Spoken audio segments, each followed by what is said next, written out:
rig it up there and put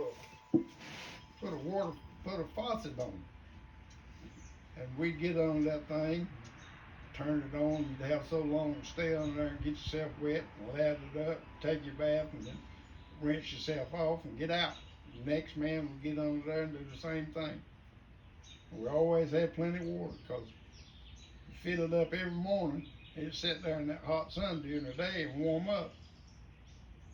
And that's the way we took a bath. How long could you take a bath for? About a minute? Well, maybe 2 minutes or something like that. Just enough to get yourself wet and take soap yourself down, wash yourself off. Back then they had this box lye soap. That's what they called it, box lye soap. Or some of the strongest stuff you've ever seen. It had actual box lye, would eat you up. And they make soap out of it. And that's what we use to take a bath. Make you not stink, though. How'd y'all wash your clothes back then after the day was over? Well, Mammy somehow or another, she had an old Maytag washing machine. And she'd have four tubs of water sitting around under there where she washed them clothes. And she washed them clothes and run through a washing machine wringer. It turned. That's how I got that scar on my arm right there. I was she went in the house to do something or turn around, and I was a little bitty thing. They told me, I don't remember. But I tried to stick some of them clothes in there and run them through that wringer. It caught my arm in there, and that's what it did to it. It rolled the skin up on it. Stuff like that. I don't think I ever went to the doctor. I might have. But we just crazy things, Y'all didn't have much of anything like doctors and dentists and all that, did you? Well, they had them, but it's very seldom that we ever went to one unless it was really an emergency. Because we had all kind of remedies that you could fix, like we had trees, big oak trees in the yard. We'd run around there and you stump your toe on them roots sticking out of the ground. Mammy would take an ice potato, cut it half in two, and pour kerosene oil, take a pick and pour kerosene oil down in that ice potato, and put a rag on it and tie your foot up, and go to bed, get up the next morning, that rag be black as tar, where it drawed all that poison out. And you next morning after that, you could get out and run and play again, do anything you want to. And people don't have stuff like that now, or they don't know you could do that. They had all kind of remedies. Fish man would come around every Friday. He'd sell fish. He had a truck, and he had it loaded down with crushed ice, and have them fish in that ice. And he had a set of scales you could weigh them. Every Friday, we'd eat fish. He'd ask you how many you want. You say, I want this many, and this many, and this many. And you put them up there in the scales and weigh them. And he always brought a thing full of bubble gum, this bazooka bubble gum. And he'd always give us a piece of that bubble gum. We'd run out across the yard, blowing bubbles that big around. And Mammy would take them fish in the house and scale them and fry fish and have hush puppies. Well, you know what good eating? That was good eating back then.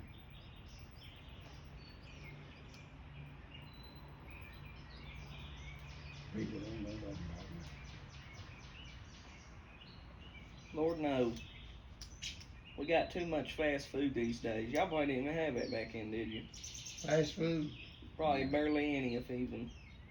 Nah.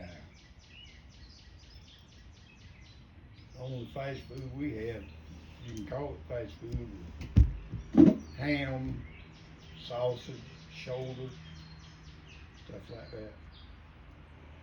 Lay them on these shelves, salt it all down on one side, flip it over, salt it on the other side. Take a piece of wire and hang it around the foot or the shank. Hang it up in there and it's set in there all summer, wintertime. If you want a piece of ham with sausage, take a butcher knife, go out there and my mom would cut a piece of sausage along here, that second door there, and bring it in the house, cut it in pieces and fry it. Boy, that was good eating back then. I mean, good eating. You couldn't beat it. Did y'all ever can food? Oh, Lord, canned food all the time. That's what she did. That's what she did in the wintertime. Put stuff in the jars. Sometimes we did that. We did that stuff out of them jars, you know. Peas, beans, corn, everything come out of the garden. Was there anything your mom made that you didn't like? No, I can't think of Even if you didn't, you ate it. I'd Oh. say. nothing. Well, you didn't eat it, you didn't get nothing else. No. She said, here it is, boys. Take it or leave it. And we took it. There was no, I don't like this. I want something else. There wasn't nothing like that. You either ate it or you starved to death. See, Joe, the lady we used to take our lunch to school, she'd fry fat back in the morning. You know, it come off in the hog. It's real salty and greasy looking. She'd fry that grease and stuff out of it. Put it in one of them homemade biscuits. She made 2 of them, put them in a paper bag. That's what we took to school to eat. Everybody else eat, a lot of them eat in the lunchroom, you know, and they got all this good food, you know. But we pulled out fatback biscuits out of the bag. That's what we had for lunch. We didn't have no drinks and stuff. We drank water. You know, they give us a cup of water. And that's what we eat for lunch. What, back in that time, did you have any friends you went to school with, or no? Yeah, I had a few. Yeah, I had a few that I run around with. It was about 3 or 4 of us when I was in the 8th grade. We used to sneak out at recess. And we'd go around behind this barn, smoke cigarettes. 4 hours. You remember their names? Teacher didn't know. She didn't know anything about it. Everybody else would be out there playing. We'd sneak around back there 4 hours.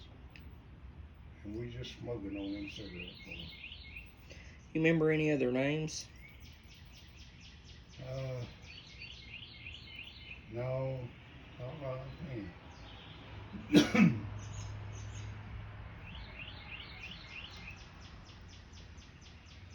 One time we were playing baseball. I had eaten something, tore my stomach up. And I was playing outfield. And the woods wasn't about far from here, them steps up there. I had to cross the road and then go into the woods. And boy, before I could get in the woods out there, I filled my pants full back there. I messed poop all over everything. And rubber things. go back to school, I went to the house. The house was about a mile from the school, and I went home with poop all over the back of my pants. Walked home, and went home, got on that drum, washed myself off, and I told Daddy. They didn't want to know why I was home, and I told them what happened. I said, I ain't never going to school again. I said, I'll be right here, I'll help you do anything you want me to help you do. And I never went to school the day after that. I stayed out. I helped my daddy prop the tobacco and plant corn and peanuts and all that stuff. I never went to school again. So what, you dropped out in 8th grade? So you never saw high school, did you? No. I saw it, but I never went. It's all because you pooped your pants. Huh? Was it because you pooped your pants? Well, did everybody know about it? Nobody didn't know it. Nobody didn't know it, because they were across the road, and I went across the road and out into the woods. And from the woods, I walked home.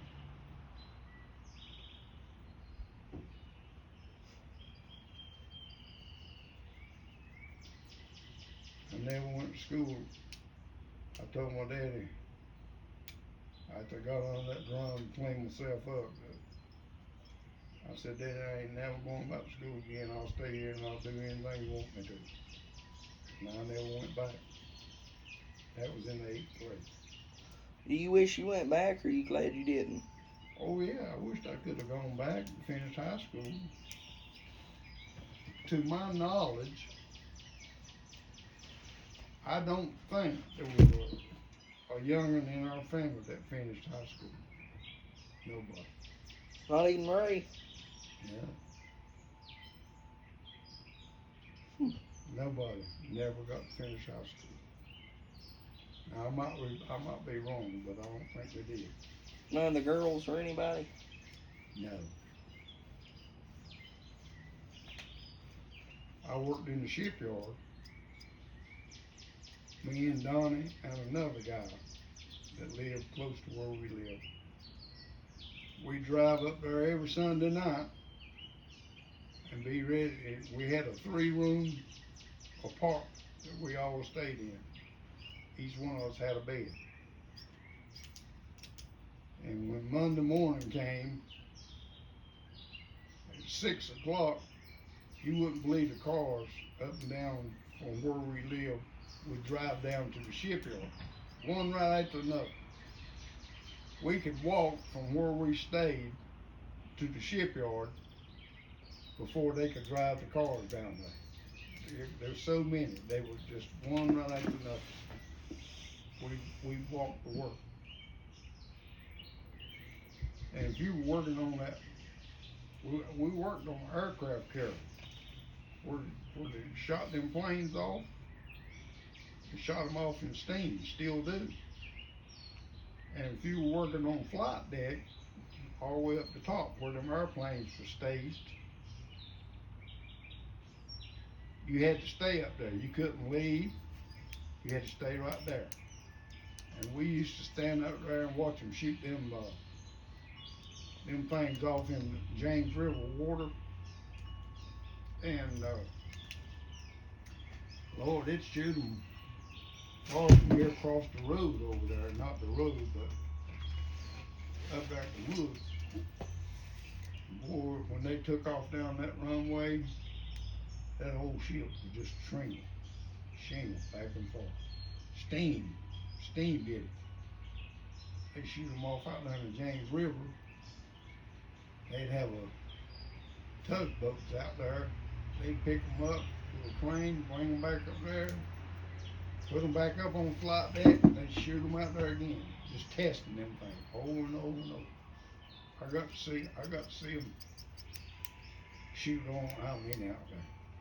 It'd shake that whole ship when it went down through there. That steam. You wouldn't believe it. How many times did you get to see that happen? Oh, a lot. And then when we go to lunch, you get an hour for lunch. And all of us on that ship, or a bunch of us, went to this restaurant. And it had on, I don't know how many stools you sat on. And if you see what kind of lunch they made for you, what you ordered, you sat down on that stool. And boy, I've been in there when every stool in there was full. And people that was eating the same thing for you that you ate, they had to stand in line behind you until you got through eating, and then they sat down on your seat. That's the way it was. You didn't stand up and eat? Well, yeah, I've stood up sometimes I didn't get up there early enough to get me a seat. Sat on a stool. And sometimes if I didn't get there early enough, I'd stand in line till they got through eating, and then I'd sit down. Didn't have your name there or nothing, just the kind of food that you ate, that you ordered. And what was the purpose in it? Like, where were you at during this time? Were you still a kid? Do what now? Were you still a kid at this time? No, I was old enough. I was 18 years old or older to work in the shipyard. You had to be at least 18. Yeah. Murray that married my sister Jean that shot the stick of dynamite. He's one of the big bosses in there, and they were the only ones you could see them in there. They rode bicycles all around the shipyard there. Everybody else had to walk. And Murray got us a job in the shipyard, and I got a job in the insulation department where you insulate these pipes, steam pipes, and all kind of pipes. Anything that needed insulation around, that's what me and Don and that's what we did for a living. You get a chance to come home every weekend, but you had to be back there Sunday night and be ready to go to work Monday morning. That was something, boy.